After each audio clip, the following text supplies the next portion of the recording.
Hi viewers, it's good to meet you once again. As I have been informing you earlier, these days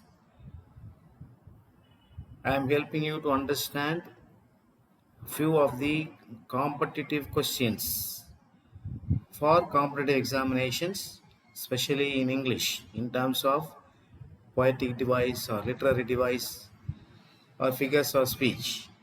So in line with that, if you had noticed in my previous video, I discussed about two or three figures of speech and the way how questions can appear.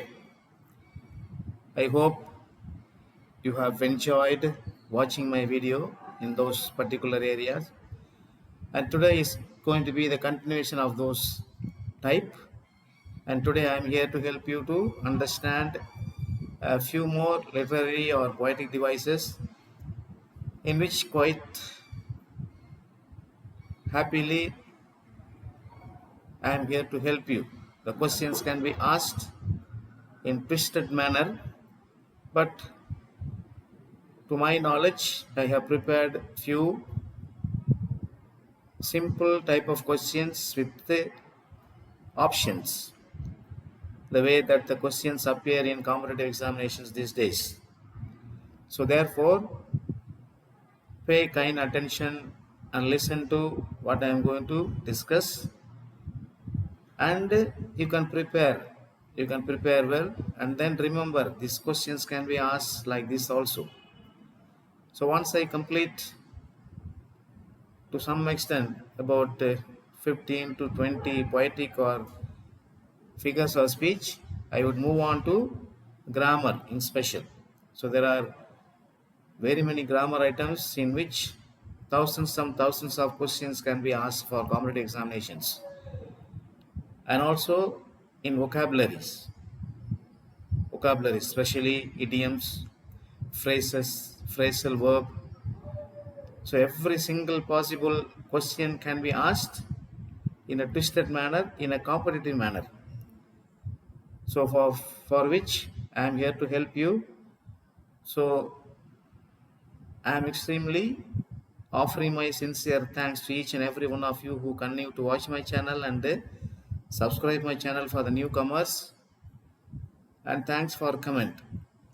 Sorry if I have not read and written the comment through reply, because the reason is that I am 100% sure you would enjoy my video, since I don't have much time to write a reply on that. So kindly bear with me, but I am with you always. Those who ever keep on watching my videos, I am with you always. Thank you for the continuous support. So let's go into the video of today's context. So what am I going to do? Poetic or literary devices in competitive examinations. நண்பர்களே வணக்கம். மீண்டும் உங்களை சந்திப்பதில் மகிழ்ச்சி. இந்த காலங்களிலே நான் உங்களுக்காக, அதாவது போட்டித் தேர்வுகளை திறமையாக சந்திக்கும் பொருட்டு, சரியான கேள்விக்கான பதில்களை எழுதும் பொருட்டு ஆங்கிலத்தில் எப்படிப்பட்ட கேள்வியெல்லாம் கேட்பார்கள் என்ற ஒரு சிந்தனையில் என்னுடைய அறிவு கேட்டியவரை இந்த காலங்களிலே நான் போயம்ஸ், அதாவது கவிதைகள், இதில் இருக்கக்கூடிய ஆங்கில இலக்கணங்கள் இருக்கு இல்லைங்களா, அதில் simile, metaphor, all those, there are very many poetic devices or literary devices or figures of speech, whatever you may call it.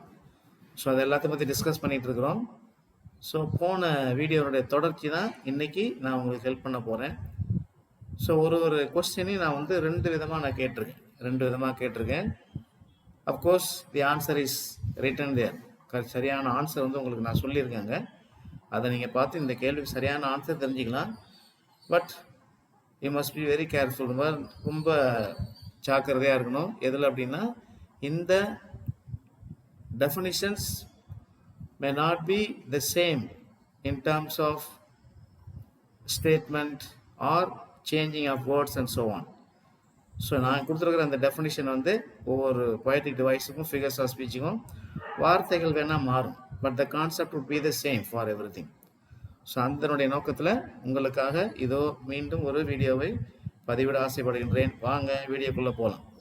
So வீடியோக்குள்ளே போகிறதுக்கு முன்னாடி நான் சில என்னென்ன இதில் டிஸ்கஸ் பண்ண போகிறோம் அப்படிங்கிறத போர்டில் எழுதியிருக்கேங்க. ஜஸ்ட் கோ த்ரூ இட் பாருங்கள். So poetic or literary devices. So இன்றைக்கி நான் வந்து ஒரு 9 வகையான இந்த இலக்கண குறிப்புகளை பற்றி உங்களுக்கு சொல்ல காத்திருக்கின்றேன், உதவி செய்ய காத்திருக்கின்றேன். பாருங்கள் என்னென்னு பார்க்கலாம்.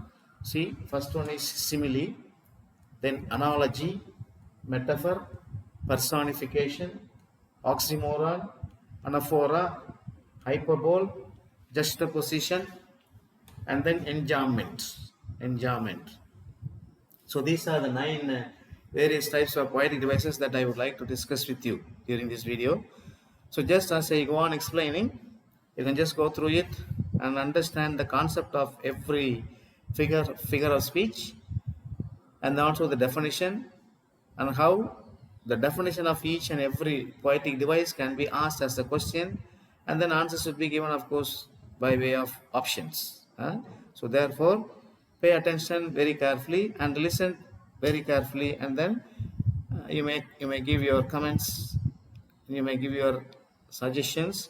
Maybe later on, if I happen to read all your comments in the future, I would try to change my way of helping you, maybe in framing very many questions on various types. So இதை முடித்த உடனே நான் உங்களுக்கு என்ன சொல்ல போகிறேன் அப்படின்னா, ஆங்கில இலக்கணம் முடிஞ்ச உடனே ஆங்கில இலக்கணம் நிறைய, அதாவது கிராமர் இருக்கு இல்லைங்களா, அந்த கிராமரை பற்றி நான் ஃபுல்லாக டீட்டெயிலாக இந்த மாதிரி காம்படேட்டிவ் கொஸ்டின்ஸ் தகுந்த மாதிரி நான் ஃப்ரேம் பண்ணி உங்களுக்காக அதை வந்து நடத்த காத்திருக்கேன். அதனால் என்னுடைய வீடியோவை பார்த்துக்கிட்டே இருங்க, சப்ஸ்கிரைப் பண்ணிக்கிட்டே இருங்க, உங்களுடைய ஃப்ரெண்ட்ஸுக்கிட்ட சொல்லுங்கள். So here I am, Louis Das from English Easy Louis channel for today's session. Come, let's go into the video. வாங்க வீடியோக்குள்ளே போகலாம். ஸோ முதல்ல இன்றைக்கி நம்ம என்ன டிஸ்கஸ் பண்ண போகிறோம் அப்படின்னா, அதாவது சிமிலி. இப்போ சிமிலின்னு சொல்லி பார்த்தோம். இப்போ சிமிலிங்கிறது ஆக்சுவலாக நமக்கு ஏற்கனவே படித்தது தான். I am not saying something very new here. நான் வந்து புதுசாகலாம் உங்களுக்கு சொல்லலை, ஏற்கனவே இது எல்லாத்தையும் பற்றி நீங்கள் டெஃபினட்டாக தெரிஞ்சு வச்சுருப்பீங்க. But for the sake of those people who are preparing very vigorously for your competitive examinations in terms of JEE, NEET, TRB, TET and so on. So there are so many examinations are there. So therefore, in order to help them, and these days examinations are approaching very fast. So therefore, so I thought this would be the a way to guide you all, so that you can answer all the 30 questions or number of questions that are asked in English. Okay, so with that purpose I have just decided to discuss about 9 figures of speech today. பாருங்க, முதல்ல சிமிலி. இப்போ சிமிலினா நமக்கு ஏற்கனவே தெரியும். அது சிமிலினா என்னது, அதாவது நம்ம கொடுத்துருக்கிற போயமாக இருந்தாலும் சரி அல்லது டெஃபினேஷனாக இருந்தாலும் சரி, முக்கியமாக நம்ம ஈஸியாக கண்டுபிடிச்சிடலாம். எப்படி சிமிலியை கண்டுபிடிக்கலாம் அப்படின்னா, அதாவது லைக் அப்படிங்கிற வார்த்தை இருக்கும். லைக், LIKE, லைக், அப்புறம் ஆஸ். இந்த 2 வார்த்தையில் ஏதாச்சும் நீங்கள் கொடுக்கப்பட்டிருக்கிற லைனில் வந்து கண்டுபிடிச்சிங்கன்னா certainly you can decide it is a simile. So இந்த சிமிலியை பொறுத்த வரைக்கும் எப்படி கேள்வி கேட்பாங்க பாருங்கள். See, I have written here. It is an indirect comparison implying a different meaning. The comparison relies on the words like or as. இதுதான் definition நான் கொடுத்துருக்கேன். An indirect comparison implying a different meaning. The comparison relies on the words like and as. So பாருங்க, just go through this. So இப்போ இந்த டெஃபினேஷனை கொடுத்துட்டு கீழே உங்களுக்கு option கொடுத்துருக்காங்க, இது என்ன. ஸோ வாட் இஸ் திஸ், புரியுதா? பாருங்கள், வாட் இஸ் திஸ். அப்போ ஆட்டோமேட்டிக்கலி உங்களுக்கு நீங்கள் ஆன்சர் தயார் பண்ணிடலாம். இப்போ சரியான ஆன்சரை நான் டிக் பண்ணியிருக்கேன் பாருங்கள். அப்போ லைக்ங்கிற வார்த்தை, ஆஸ்ங்கிற வார்த்தை இருந்துச்சு அப்படின்னா அதை நீங்கள் கண்ணை மூடிக்கிட்டு சிமிலி அப்படிங்கிற ஆப்ஷனை என்ன பண்ணிடலாம், டிக் பண்ணிடலாம். ஸோ இப்போ இது வந்து டெஃபினிஷன் கொடுத்து உங்களுக்கு அதை வந்து எப்படி கேள்வி கேட்பாங்க. நான் ஏற்கனவே சொன்னது போல், as I have already mentioned to you, இந்த டெஃபினிஷன் வந்து வேர்ட்ஸ் கேன் வேரி, பட் ஆனால் concept would be the same. பாருங்கள், the way of explaining, the way of defining the poetic device simile may vary or differ from person to person, but make sure that you understand the concept very well. நீங்கள் கரெக்டாக அந்த கருத்தை புரிஞ்சுக்கிறீங்களான்னு மட்டும் பாருங்கள், அது போதும். So இந்த சிமிலியை வந்து எப்படி வேறு விதமாக கேட்கலாம், உதாரணம் கொடுத்து கேட்கலாம். இப்போ உதாரணம் கொடுத்து கேட்கலாங்க பாருங்கள், எப்படி வேறு விதமாக கேட்கலாம் பாருங்கள். See, an example is given. அதாவது இந்த சிமிலியை ஒரு உதாரணத்தோடு கொடுத்துருக்காங்க. இந்த மாதிரி லைனை கொடுத்து உங்களுக்கு இதில் வரக்கூடிய poetic device என்ன, அல்லது identify the figures of speech. or identify the literary device in the given line அப்படின்னு சொல்லி கேட்பாங்க. ஸோ இப்போ பாருங்க என்ன லைன் கொடுத்துருக்காங்க. See, this tree is like the god of the forest. This tree is like the god of the forest. அதுதான் வந்து உங்களுக்கு லைன். அப்போ இது வந்து சிமிலே நமக்கு தெரியும். இப்போ எப்படி தெரியும் அப்படின்னா, because you have the word like there. Like அப்படிங்கிற வார்த்தை அங்கே இருக்கிறதுனால இது வந்து உங்களுக்கு சிமிலி அப்படிங்கிறது உங்களுக்கு நிறைய தெரிஞ்சு போயிடும். புரியுதுங்களா? So this is what is known as technical way of asking questions. Though it may look simple, ரொம்ப சிம்பிளாக இருக்கிற மாதிரி தெரியலாம். பட் அங்கே கொடுத்துருக்கிற 4 ஆப்ஷனே சில சமயத்தில் கரெக்டாக இருக்கிற மாதிரி இருக்கும். Unless you know it very perfectly correctly identify பண்ண முடியாது. ஓகேவா? So shall we move on to the next one. Yes, சிமிலினா என்ன? சிமிலிங்கிறது லைக் அல்லது ஆஸ் அப்படிங்கிற வார்த்தையில் இருக்கும். ஸோ எனி பொய்டிக் லைன் வந்து கொடுத்தாங்க அப்படின்னா நீங்கள் அந்த பொய்டிக் லைனை மைனூட்டாக வாசிச்சு பார்க்கணும். மைனூட்டாக வாசிச்சு பார்த்து அங்கே இந்த வேர்டு வந்து if you are able to find out லைக்கோ ஆஸ் அந்த வார்த்தை இருந்துச்சு அப்படின்னா நிச்சயமாக அதை நீங்கள் சிமிலி அப்படின்னு சொல்லி டிசைட் பண்ணிடலாம். Okay, so just go through it once again. I just show it to you before I move on to the next one. அடுத்ததுக்கு போகிறதுக்கு முன்னாடி ஒரு தடவை பாருங்கள். அதை அடுத்த போய்க்கலாம். சரிங்களா? ஓகே, பாருங்கள். Okay, so simile is over. Next one வந்து பார்த்தீங்கன்னா அனாலஜி. What is analogy? அனாலஜினா நீங்கள் இந்த அனாலஜிங்கிறதுல நீங்கள் பார்த்துக்கலாம். It is an argumentative comparison.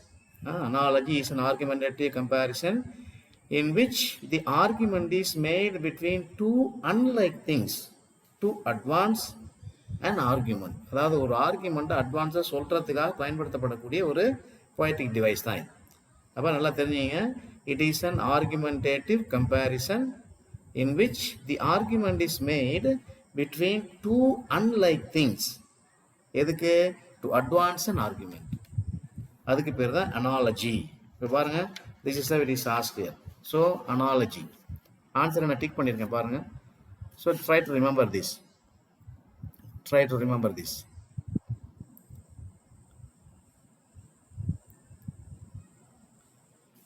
Okay, so இப்போ நான் வந்து பார்த்தேன் அப்படின்னா இங்கே வந்து எக்ஸாம்பிள்ஸ் வந்து வேரியஸ் போயம்லேருந்து எடுத்து கொடுத்துருக்கேன்.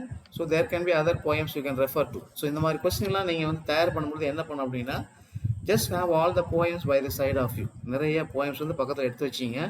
எடுத்து வச்சுக்கிட்டு whenever you go through the poems, எப்போல்லாம் நீங்கள் போயமில் வந்து படிக்க ஆரம்பிக்கிறீங்களோ அதில் நீங்கள் முக்கியமாக பார்க்க வேண்டியது என்ன அப்படின்னா, first of all you need to underline all the personal pronouns இருக்கு. அப்புறம் அந்த ரைம் ஸ்கீமை பார்த்துக்கணும். அதில் இருக்கிற poetic டிவைஸை தெரிஞ்சு வச்சுக்கிட்டு அதனுடைய டெஃபினேஷன் தெரிஞ்சு வச்சுக்கணும். அப்போ அந்த மாதிரி தெரிஞ்சு வைக்கும்போது முக்கியமாக ஃப்ரம் ஸ்டாண்டர்ட் 6 to 12. ஸோ இதில் இருந்தால் மேக்ஸிமம் உங்களுக்கு கேட்பாங்க. அதில் இருக்கிற எல்லா போயமும் வந்து நீங்கள் ஒரு தடவை ரெஃபர் பண்ணி அதனுடைய author, title of the poem, அப்புறம் அவர் பயன்படுத்தியிருக்கிற அந்த poetic டிவைசஸ், அப்புறம் அவர் பயன்படுத்தியிருக்கிற rhyme scheme, rhyming words of course you can easily understand. Rhyming words ஈஸியாக பார்த்துக்கலாம். ஸோ முக்கியமாக இதை பார்த்தீங்க அப்படின்னா you can answer all the different questions. முக்கியமாக அந்த ப்ரோனவுன்லாம் என்ன பண்ணணும் அப்படின்னா, if you know the poem very well, you can answer the question very easily. Poem வந்து யாரால் எழுதப்பட்டது, இது யார் எழுதுனா, இந்த இடத்துல ஹீனா யாரை குறிக்குது, ஷீனா யாரை குறிக்குது, இட்டுனா யாரை குறிக்குது, வீணா யாரை குறிக்குது. So you can easily answer the question. So analogy. இப்போ அனாலஜி வேறு மாதிரி எப்படி கேட்பாங்க அப்படின்னா வித் அன் எக்ஸாம்பிள். பாருங்க, ஒரு எக்ஸாம்பிள் கொடுத்து இப்படி கேட்க வாய்ப்பு இருக்குது. என்ன கேட்டிருக்காங்க? See just go through. நல்லா பார்த்துங்க என்ன கேட்டிருக்காங்க. A is to B as C is to D. A is to B as C is to D. So இது வந்து ஒரு உதாரணம். அப்போ இது வந்து கம்பேரிசன் தானுங்களா உங்களுக்கு. இப்போ A வந்து Bக்கு ஒத்து போனால் C வந்து Dக்கு ஒத்து போனால் இதுதான் வந்து நமக்கு comparison. So A is to B, C is to D. அப்போ what is being done here? It is a comparison made. Between என்ன சொல்லியிருக்காங்க, நமக்கு என்ன சொல்லியிருக்காங்க பாருங்க. Comparison in which the argument is made between two unlike things.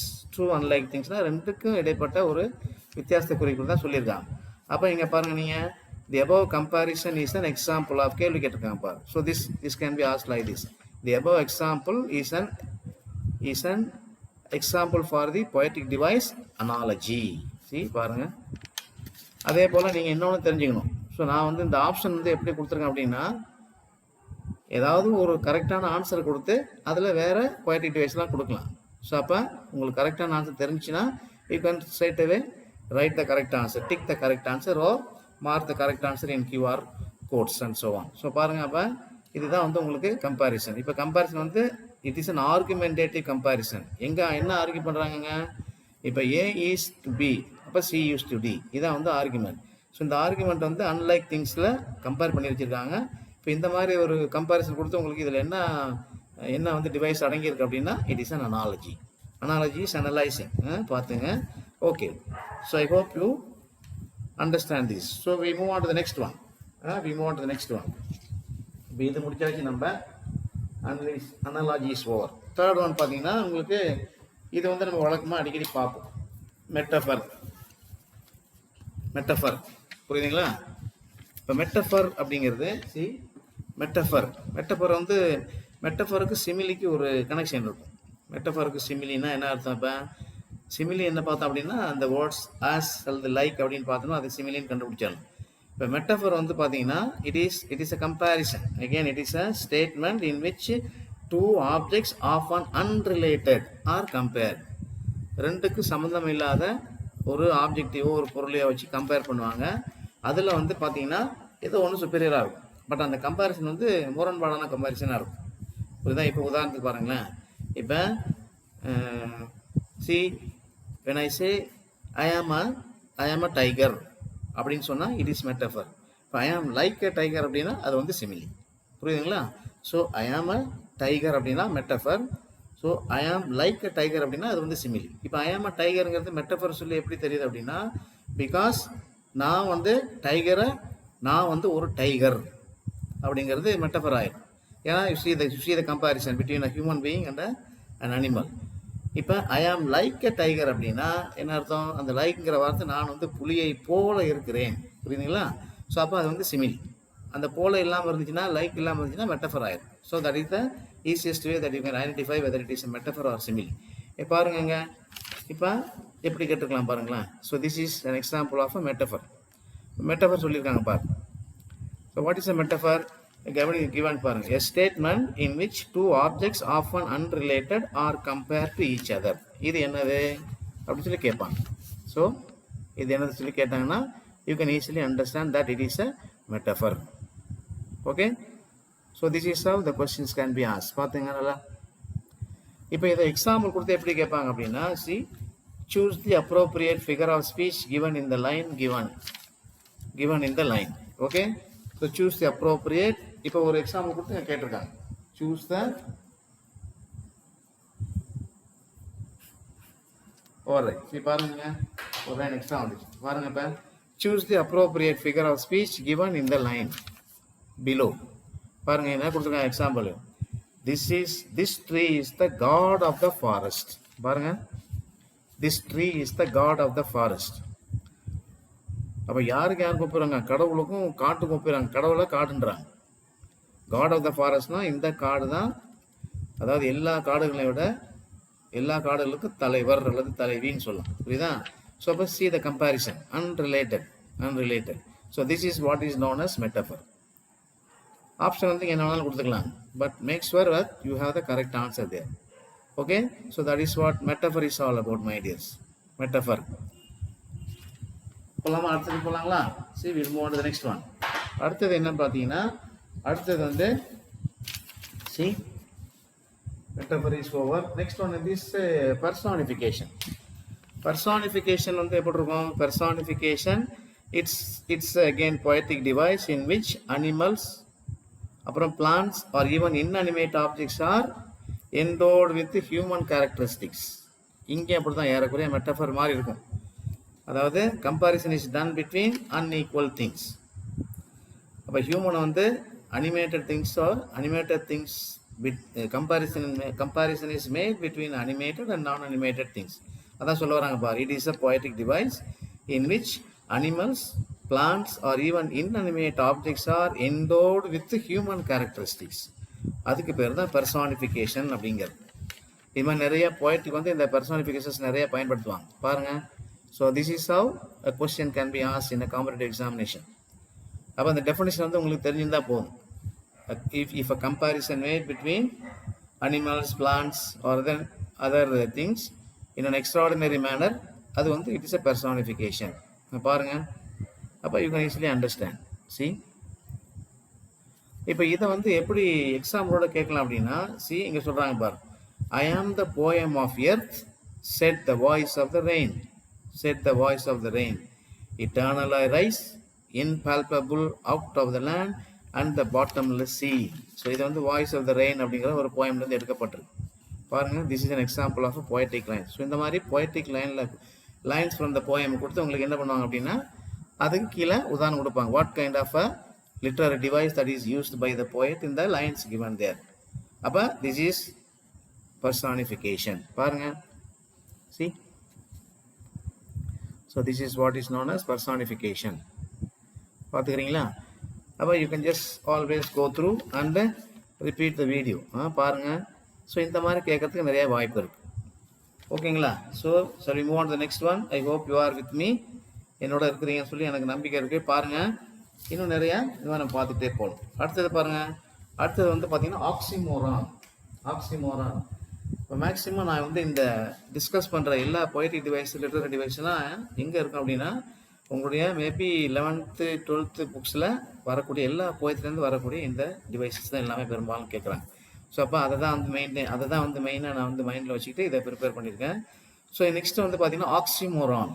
Oxymoron அப்படிங்கிறது என்ன அப்படின்னா, this is again it's a combination, அதாவது it combines an extraordinary word or combines extraordinary words with opposing meanings.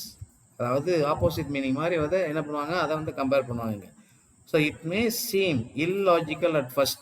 ஆரம்பத்தில் அதை பார்த்தோம்னா ஒரு இரண்டா சம்மந்தமே இல்லாத மாதிரி இருக்குது அப்படின்னு சொல்லி நம்ம தெரிஞ்சுக்கலாம். It may look illogical at first, but in context, அந்த கான்டெக்ஸ்டில் பார்க்கும்பொழுது, in the context of the poem அதில் பார்க்கும்பொழுது they usually make a sense. So that is the definition given to oxymoron. பாருங்க, இப்போ ஆக்சிமோரான் வந்து நிறைய போயமில் வந்திருக்கு, நம்ம பயன்படுத்தலாம். So again listen to the definition given. It combines contradictory words with opposing meanings and it may seem illogical at the beginning, but in the course of the proceedings in the poem, in the context, it becomes a useful one, or rather it usually makes sense. அப்போ அதுக்கு பேர் தான் oxymoron. Oxymoron இங்கே சொல்லியிருக்காங்க. பாருங்க, see, so this is the definition made here. பாருங்க, oxymoron.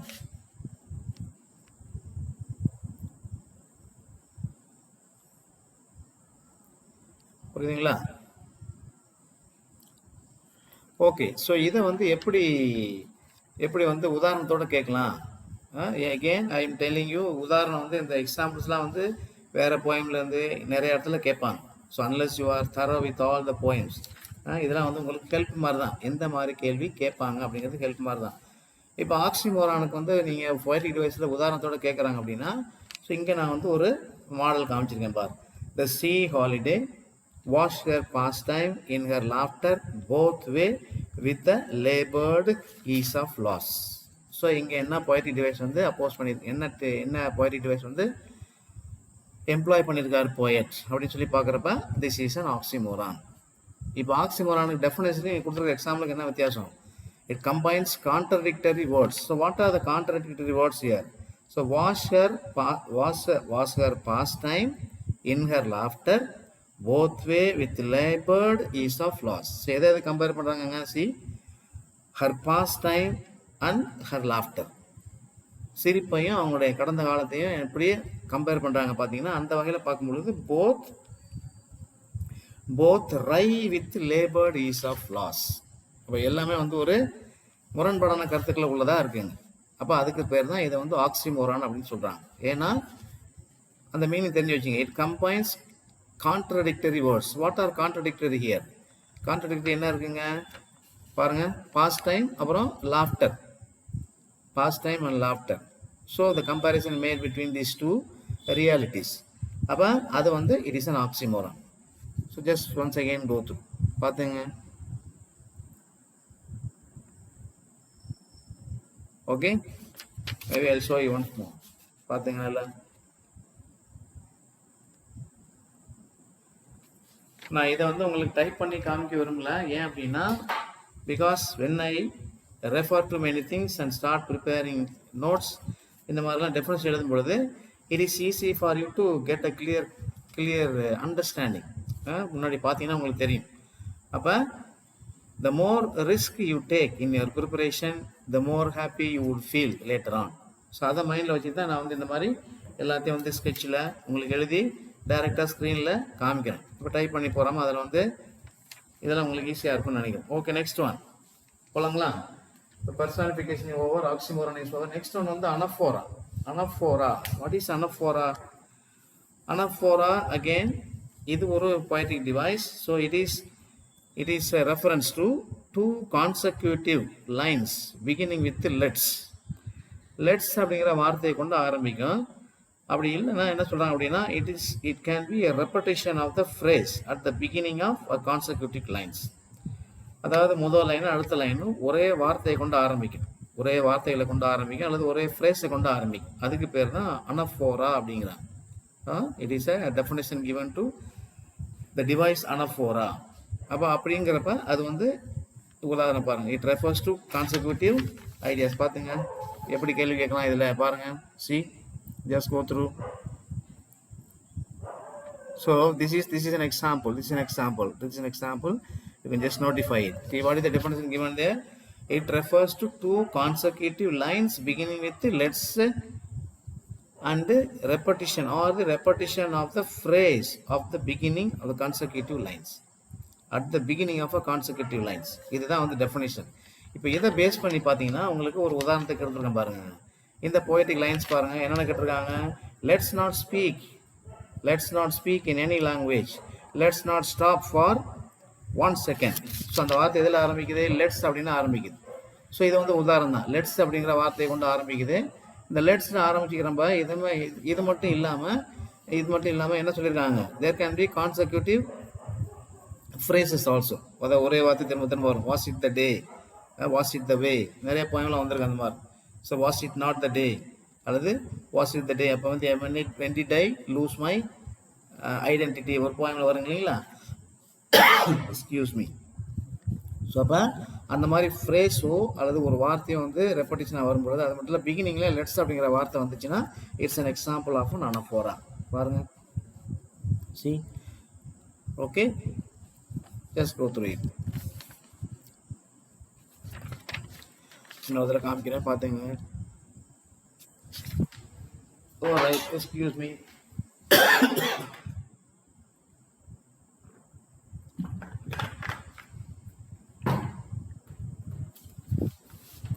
Okay dears, sorry for the little disturbance here and there.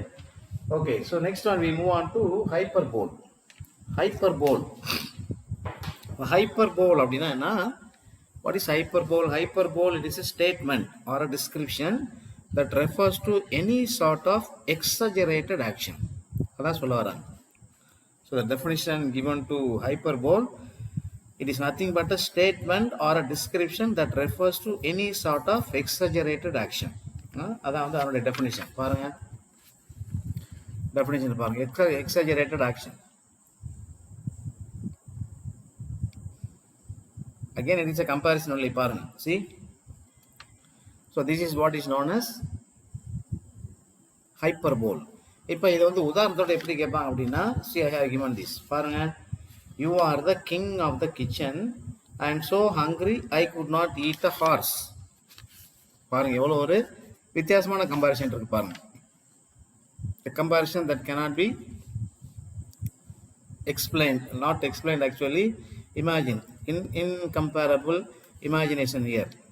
பாருங்க என்ன லைன் கொடுத்துருக்காங்க. You are the king of the kitchen. I am so hungry I could not eat a horse. நீங்கள் அரசனுடைய கிச்சனுடைய அரசனாக இருக்கிறீங்க, but என்னால் குதிரையை சாப்பிட முடியல. See, so this is what is known as hyperbole. Another, it is a statement or it can be a description that refers to any sort of exaggerated action. எக்ஸாஜரேஷனா உங்களுக்கு meaning தெரியும். எக்ஸாஜரேஷன்னா மல்டிப்ளை பண்ணி ஒன்றுமே இல்லாமல் ஒரு சின்னதை பெருசு பற்றி சொல்கிறது. That is an exaggeration. So that is what is known as hyperbole. Okay, so hyperbole usually poetic device used by many of the poets there, especially for those who are in higher secondary level, they use this kind of poetic devices. In CBSE syllabus, often on and often this kind of personification, hyperbole, and imagery, all these kind of poetic devices are on and often used, and they take the poems, especially the poems that have a lot of poetic devices, in order to uplift or upgrade our intelligence. So அதனால் நிறைய இந்த மாதிரி poetic device உள்ள போயமாக கொடுப்பாங்க. So அதனால தான் நான் ஆரம்பத்தில் என்ன சொன்னேன் அப்படின்னா, போயம்லாம் படிக்கும் பொழுது அதில் 4-5 விதமான என்ன பண்ணோம், கேள்விக்குரிய நோக்கத்தோடு நம்ம பார்க்கணும். என்ன சொன்னேன் முதல்ல ஆரம்பத்தில், போயம் வந்து படிக்க ஆரம்பிச்சிட்டிங்கன்னா முதல்ல அந்த போயமுடைய தலைப்பு, அப்புறம் அதை எழுதினிய ஆத்தர், போயத்தினுடைய பேர் தெளிவாக தெரியும். அப்புறம் அதில் ரைம் ஸ்கீம் எது இருக்கான்னு பார்க்கணும். அப்புறம் rhyming words you can understand. அப்புறம் போயட்டிக் டிவைஸ், லிட்டரரி டிவைஸ் எங்கெங்கே பயன்படுத்தியிருக்காங்க, எந்தெந்த லைனில் பயன்படுத்தியிருக்காங்க, ஏன் பயன்படுத்தியிருக்காங்க, அதையும் பார்த்து வச்சுக்கணும். அப்புறம் பார்த்தீங்கன்னா அதில் வரக்கூடிய the pronouns, especially I, we, he, she, it, இதெல்லாம் வரும் நிறையா, தே. ஸோ இதெல்லாம் வரும் பொழுது அது யாரை குறிக்குது அப்படின்னு சொல்லி கேட்பாங்க. It refers to a particular character in the poem. So அதெல்லாம் மைனூட்டாக பார்த்தீங்க அப்படின்னா உங்களுக்கு you will be very much in line with the poet and you can understand the poems easily. So பெரும்பாலும் இதெல்லாம் எங்கே வரும் அப்படின்னா போயமில் தான் வரும். ஓகேங்களா? So shall we go to the next one? So hyperbole is over. Next வந்து juxtaposition. Next one is juxtaposition. Juxtaposition தான் என்னது அப்படின்னா, it is a placement of contrasting ideas next to each other. It is a placement of contrasting ideas next to each other. பக்கத்தில் contrasting ideas உள்ள வார்த்தைகளை place பண்ணுவாங்க, வேர்டை place பண்ணுவாங்க, அல்லது ஃப்ரேஸ் பிளேஸ் பண்ணுவாங்க. அப்புறம் it can be antithesis also. Sometimes it can be seen as antithesis. So ஆன்டிதீசிஸும் ஜஸ்டபொசிஷன் ஏறக்குறைய ஒரே மாதிரி தான் இருக்கும். So that is the definition given here. பாருங்க, juxtaposition. This is the next poetic device that I would like to show to you by way of defining what it is and the options that are given there. So பார்த்துங்க. So இதை வந்து நீங்கள் ஆன்சராக பயன்படுத்திக்கலாம். கீழே answer கொடுத்துருக்கேன், 4 option கொடுத்துருக்கேன், அதை நீங்கள் பார்த்துங்க. இப்போ இதை வந்து உதாரணமாக கொடுத்து எப்படி கேட்டிருக்கேன் அப்படின்னா, see I have taken the line from this one here. I kept the box of jewels on the dining table next to the gas mask. இது பாருங்கள், ஏதாச்சும் சம்மந்தம் இருக்கான்னு பாருங்களேன். I have kept the box of jewels on the dining table next to the gas mask. So gas mask வேற, dining டேபிளில் என்ன வச்சுருக்கோம், ஜுவல் பாக்ஸ் ஆஃப் ஜுவல்ஸ் வச்சுருக்கோம். அப்போ அந்த comparison is nothing but it is placement of ideas next to each other, just quite contradictory to each one. So and it can be antithesis also. அப்போ this is an example of a என்னது, juxtaposition. ஓகேவா? So just go through this. பாருங்க. Alright. Okay dear. So let's move on to the last one of today's session. அடுத்தது என்னன்னு பார்த்தீங்கன்னா, உங்களுக்கு இங்க it is an enjambment. Enjambment. What is enjambment? Enjambment. And it is said that it is the continuation of a sentence beyond the line break, a couplet or stanza without an expected pause. பாருங்க. See, this is the definition of the enjambment. இந்த enjambment இதெல்லாம் வந்திருக்கு அப்படின்னா நீங்கள் வந்து இதில் படிச்சிருக்கலாம். See, அந்த போயம், நிறைய போயம் இருக்குது, உதாரணம் இருக்குது. சைல்ட்ஹுட் போயம் நிறைய ஆத்தர்ஸ் எழுதியிருப்பாங்க. See, enjambment பார்த்துக்கிட்டீங்களா? enjambment. இப்போ இதே கொஸ்டினை வந்து poem லைனை கொடுத்து என்ன கேட்டிருக்காங்கப்பா, so identify the figure of speech that is employed in the lines given below. So இப்போ என்ன கேட்டிருக்காங்க, producing thoughts that were not those of other people but my own and mine alone, was that the day. சைல்ட்ஹுட்லேருந்து எடுத்திருக்காங்க, புரியுதா? So this an example taken from the childhood poem. அவர் அதில் பேசுவார் இல்லையா, அந்த போயமில் என்ன பேசுவார், அதாவது மார்க்கஸ் நேட்டன் என்ன பேசுவார் அந்த போயமில், என்னுடைய சைல்ட்ஹுட்டை நான் எங்கே தொலைச்சேன்னு பேசிகிட்டு இருப்பார். So he would keep on making the readers to understand where did he lose his childhood. Was it that day? இங்கே இருந்தப்போ காணப்பட்டனா அங்கே இருந்தப்போ காணப்பட்டான்னு பேசிகிட்டே போகிற ஒரு பாட்டு. ஸோ அங்கே வந்து பார்த்தீங்கன்னா இந்த என்ஜாய்மெண்ட் அப்படிங்கிற ஒரு poetic device வந்து பயன்படுத்தி பாருங்க. அதான் அதனுடைய அர்த்தம் பார்த்துங்க. So okay, so this is what is known as enjambment.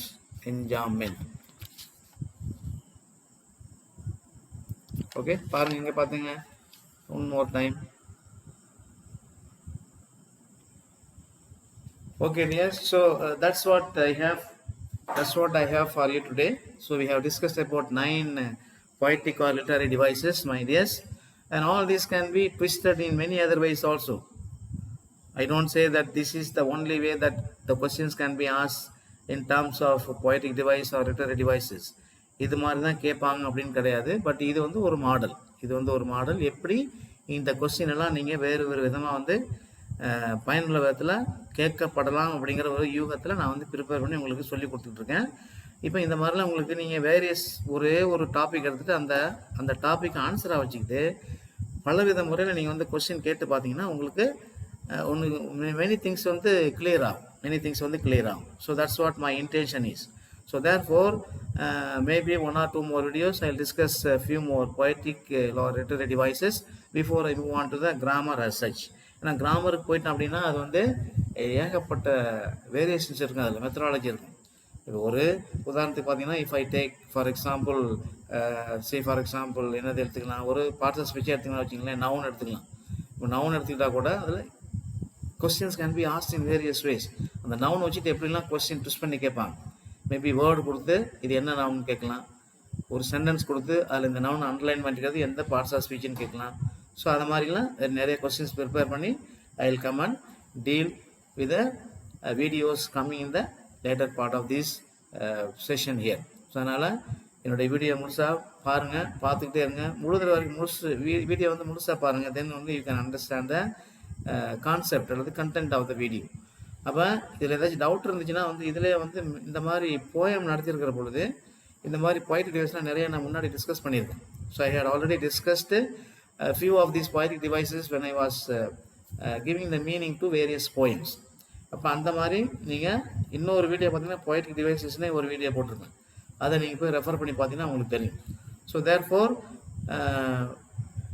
kindly pay attention and then what am I going to tell you once again? I'm just going to repeat the same thing again. So be confident. தைரியமாக இருங்க. படிக்கும் பொழுது pay lot of attention to what you are reading, what you are preparing. Try to get all the necessary various types of informations in your mind. இப்போ ஒரு topic எடுத்துகிட்டு அந்த டாப்பிக்கில் எப்படிலாம் கேள்வி கேட்கலாம். இப்போ I am just concentrate only on English. இதில் 30 கேள்வி கேட்டாங்கன்னா 30க்கு 30 நீங்கள் எப்படி பதில் எழுதலாம். எல்லாமே இந்த இங்கிலீஷ்குள்ளே தான் வரும். எல்லாமே இருக்கும், ஒக்காபுலரியில் இருக்கும், அப்புறம் இந்த மாதிரி போயமில் இருக்கும், அப்புறம் கிராமரில் இருக்கும். இதை 3 பேஸ் பண்ணி தான் வித்தியாசமாக கேட்டிருப்பாங்க. ஸோ ஒக்காபுலரி வர்றப்ப அது ஒரு பெரிய டாபிக். நீங்கள் 12th ஸ்டாண்டர்ட் இருக்குது, 11th ஸ்டாண்டர்ட்லாம் தெரியும் உங்களுக்கு. those who are especially who are in 11th and 12th standard, you have all kinds of vocabulary that are asked in one word answers. Homework கேள்வியில் நிறைய நீங்கள் பார்த்துருப்பீங்க. என்னென்னா உதாரணம் சொல்லிகிட்டே போகலாம் நான் பாட்டு. அதில் நிறையா இருக்குது. காம்பவுண்ட் வேர்ட்ஸ்லேருந்து பிளெண்டட் வேர்ட்ஸ்லேருந்து கிளிப்டு வேர்ட்ஸ்லேருந்து ஏகப்பட்டது இருக்குது. So there are very many idioms, phrases. At the beginning of the videos சொன்னது போல் there are so many ways questions can be asked in the vocabulary. So என்னால் முடிஞ்ச வரைக்கும் I will try to frame questions with the definitions along with the options of various types. Okay, so thanks for watching, my dears. Keep watching my videos till the end. Tell your friends, please subscribe my videos. It's Louis Das from English Easy Louis channel, signing off for the time being. God bless you, my dears. See you later. Bye.